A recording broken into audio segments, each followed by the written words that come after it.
friends, and welcome to the Revive Everyday Living podcast. We are your hosts, Courtney and Sharaya, and we're talking everything from life situations, relationships, friendships, and parenting, and all our adventures. So stick around because we are getting real. It's Friday. And you know what that means. It is another episode of Revive Everyday Living. We are so excited that you are joining us today. And if you listened to our podcast last week, you will know that we talked about how are you taking a step back, looking at the big picture and seeing how God is working in your life. So I want to ask you, did you take a step back this week to see how God is working in your life? I did. So this week I have been so busy. At the beginning of the year, we do our first fruits every year. And I wrote on my envelope, God, I want an additional stream of income. And I was very specific on the amount of income that I wanted for the year from this particular stream. And today I realized I was so overwhelmed and I needed a moment. And in my moment, I realized this is what I asked for. I have the podcast going. I have my full-time job. I have my part-time trainings that I do. But also, I got approved for a certification. And so I'm taking the certification, and it's a whole lot of work, a whole lot of study. And I was like, oh my God. And in that moment, it was like, nope, this is what you asked for. This is your additional income. But you have to get certified in order to see the money come in. So get focused, get settled. You asked for this. So this is how I saw God this week. You asked for it and he gave it. He's been pretty quick, hasn't he, to be giving you what you've been asking for? I mean, it might not be in the way that you would have thought or you would have asked for, but he's still been showing up for you. He has. He has. He's definitely been showing up, and it's been visible. Yeah. I specifically said, I want to see you move, God. And it has definitely been visible. The key is taking that pause and seeing what he's doing. We get so distracted and so disappointed in what we don't see that we lose sight of what he is doing and what we are able to see. I love the way you just said we get disappointed when we look at what we don't see him doing, but we always take a step back and we see the bigger picture. That kind of leads us into what we want to talk about today on this podcast, is dealing with disappointment. And I am sure that there is not one person listening who hasn't dealt with some type of disappointment in their life. Whether it's maybe a job that you didn't get that you were praying for, maybe you've been praying for a spouse, or even a baby or a house, but it has not manifested yet. So how do you deal with disappointment? Good question. How do we deal with disappointment? So I want to talk about being disappointed from just a trivial standpoint, a viewpoint for just a moment. So a few weeks ago, we all went to Whataburger. It was a real family event, and we had dinner together. And I don't eat ketchup. I order my fries with cream gravy. And Whataburger that's my go-to spot, my late night spot. So I'm like, okay, I want cream gravy on the side with my number 2 double meat burger with cheese, no tomatoes, no onions, mustard only. Ma'am, and we wonder why we not winning the Biggest Loser challenge we got going on right now. I mean, I really don't wonder. I want to, but I know I can't give up these certain things. So Whataburger is one of my guilty pleasures. So I go in, I order what I need, and I get to the table. They bring me out my food, and there's no cream gravy in my bag. And I'm like, okay, no, I cannot have fries without cream gravy. It just is, I can't do it. So I'm like, excuse me, sir, I need some cream gravy. And he is taking forever to come back. And I get my food, I eat. I was disappointed because if you know Whataburger fries, you need to eat them fresh out the grease. If you wait even 2 minutes, your fries are cold and your fries are soggy. And I do not like them cold. So I was so disappointed that he was taking so long just to bring me back a little bit of cream gravy. But my disappointment didn't tell me, Shreya, you're done with Whataburger. No. My disappointment said, the next time you order, you check your bag before you walk away from the counter. You check your bag before he walks away from your table. Like, you check your bag and see what you have. It didn't say, nope, never come back to Whataburger. So when we get disappointed in life with our big things, with not getting approved for the house, with not getting the raise that we wanted or the job that we wanted, do we say, God, I'm done asking you about that and move on?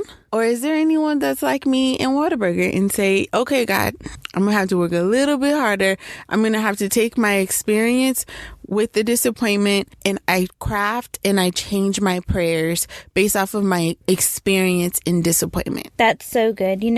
I think sometimes we give up so quickly the first time we get turned away and we go home, whether it has to do with diets, whether it has to do with shooting our shots.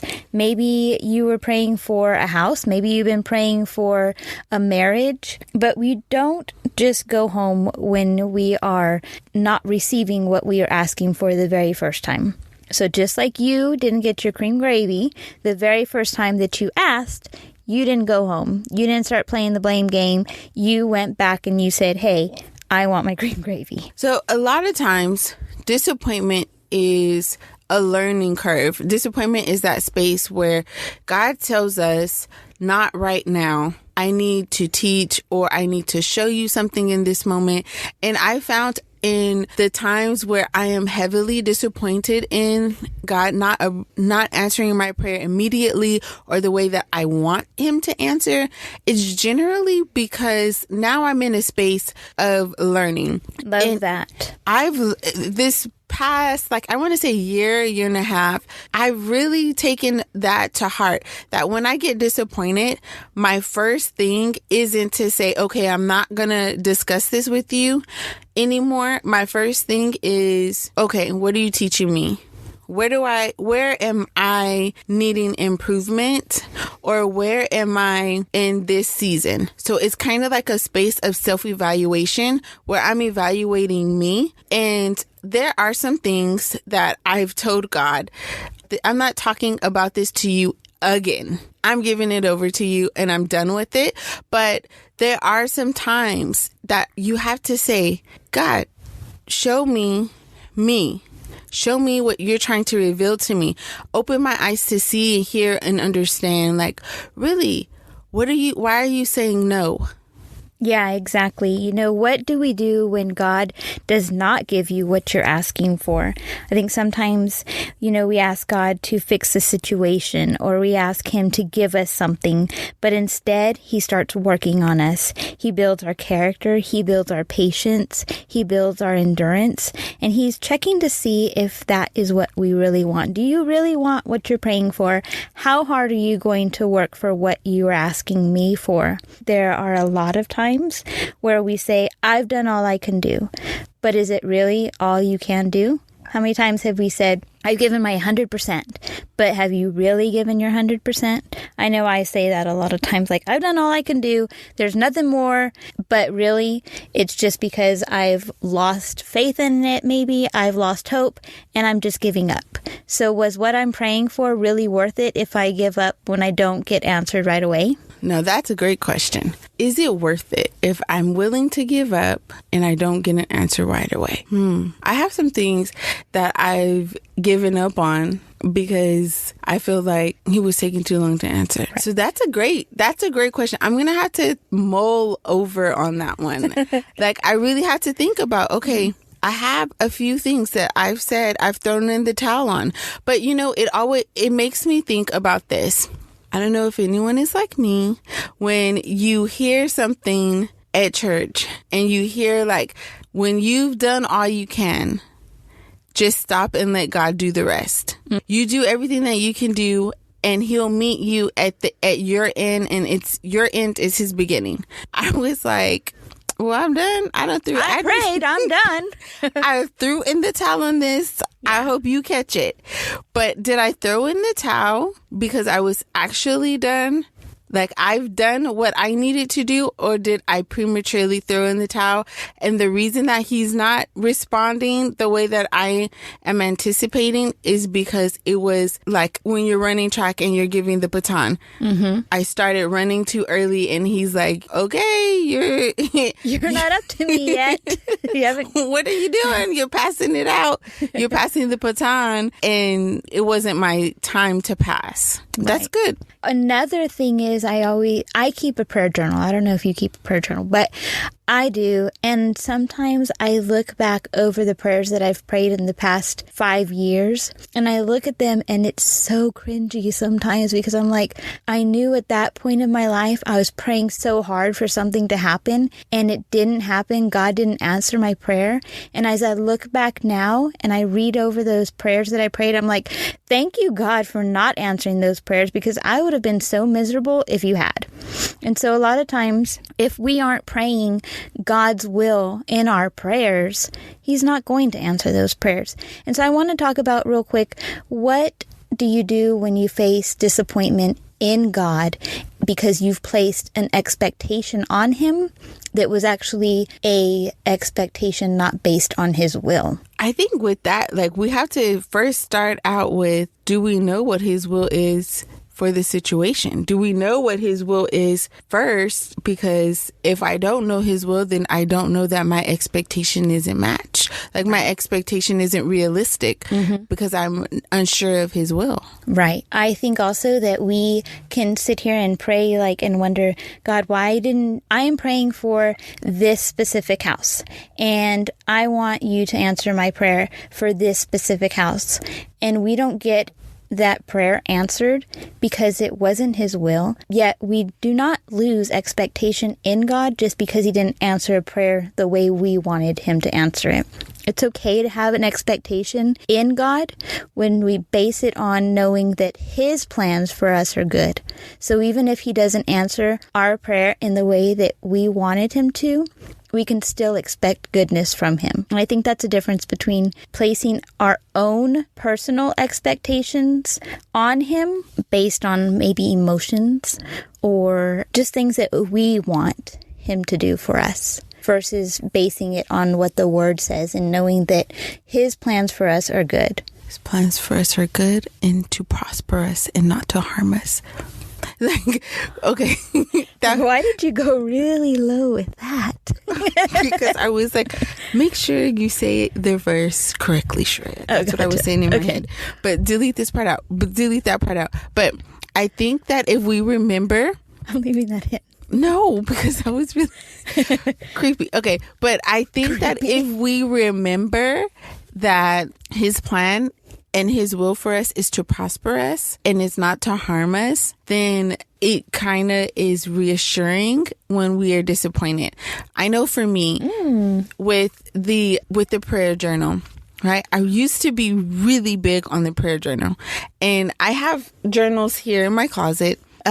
Lots of journals, right? From She says here in our closet because, side note, we are actually recording in her closet. If y'all catched our story on Instagram, you would have seen a behind the scenes picture of this. Be sure to go and follow us on Instagram. Shameless plug. Yeah. Okay, so you have journals here in your closet. I do. I have journals here in the closet from years, about 10 years worth of journals. And I would say 2019, I got disappointed with God. And I got disappointed with God because I was looking in my journal and I realized that I was praying for the same thing for almost 10 years. And I was like, what is going on? That I got so disappointed in my faith, because I started questioning, do I have enough faith to believe you to do it? Is that why you're not doing it? To where I stopped writing in my journals about my prayers because I didn't want to be reminded that He didn't answer them. Right. So we're going to move on to 2020. And towards the end of 2020, I remember God revisiting that moment with me and saying, this is a self-evaluation moment. So you were asking me for X, Y, and Z, but you weren't ready. Wow. You weren't ready. And you were so angry that you didn't look and take the time to self-evaluate and to maneuver in the areas that I was trying to teach you.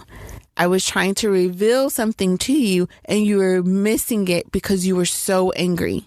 Let's reevaluate. Let's put ourselves first. Let's write in this journal. Keep track of what I'm doing. And so this year, I have created my mission statement. My personal mission statement is that every morning I'm waking up and I'm loving me on purpose.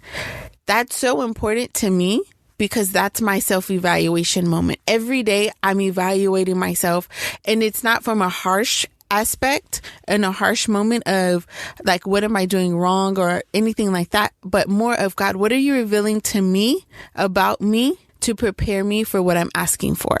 Ooh, I love that, because if you were to get what you were asking for when you were asking for it and you weren't prepared for that blessing, you would have completely destroyed it. How many times have we let our disappointments destroy our faith, not realizing that sometimes God uses our disappointments to take us to another level? Whatever we had planned for ourselves, the way we wanted and expected Him to answer our prayers, when we wanted Him to answer our prayers, just because we forget to take a step back and look and see what He is doing while we are waiting. What are you learning in the wait? That is so important. Why wait? Is your wait wasted? Yeah. Are you waiting and you're wasting the wait? I remember wasting the wait. I think a lot of people are probably guilty of that. And if you're not, well, keep living. keep doing you, but we have wasted our wait at times. Yeah. Yeah. And for those of you that say, like, that's not me, this is my go-to moment, or like my go-to phrase is, even though I'm not there, I love to learn where other people are, because when I get there, I know exactly where to go back to ask questions and refresh and say, oh, I need to start my prayer journal. Oh, I need to self-evaluate. Yeah. You know, Courtney and Shreya have been through something. Let me listen to that again. So don't discount that you're not in this space and you say, oh, I don't need this. Just duly note it. And for those of you that are currently in this space, we want to know, what are you doing in your waited season? How are you taking advantage of your wait? Move on over to our Instagram page and let us know in the comments. I just can't get off this topic. I love that you just said, what are you doing in the wait? I know for me, what I've been doing in the wait is really realizing that God is trying to build me, build my character, fix a few things that I need fixing. Sometimes I can be stubborn. Sometimes I can think that I'm right. And so fixing myself and learning about myself in the wait is so important. My wait was overthinking. I am the worst. Like, I will overthink a thing to death. And that was one of the things that I had to learn about me. And then I had to learn, what are my triggers? When do I do it? Because I do it so self-consciously, almost like rolling my eyes. Like, I really don't even notice that I roll my eyes. Overthinking is the same way for me. And once, like, God revealed that to me, it was like, I even told Courtney the other day, I asked her a question and I was like, oh, hold on, I can't overthink this. Never mind. Like, just stop the conversation here because I'm in overthink mode. So and it was about, why do you eat ketchup with your French fries?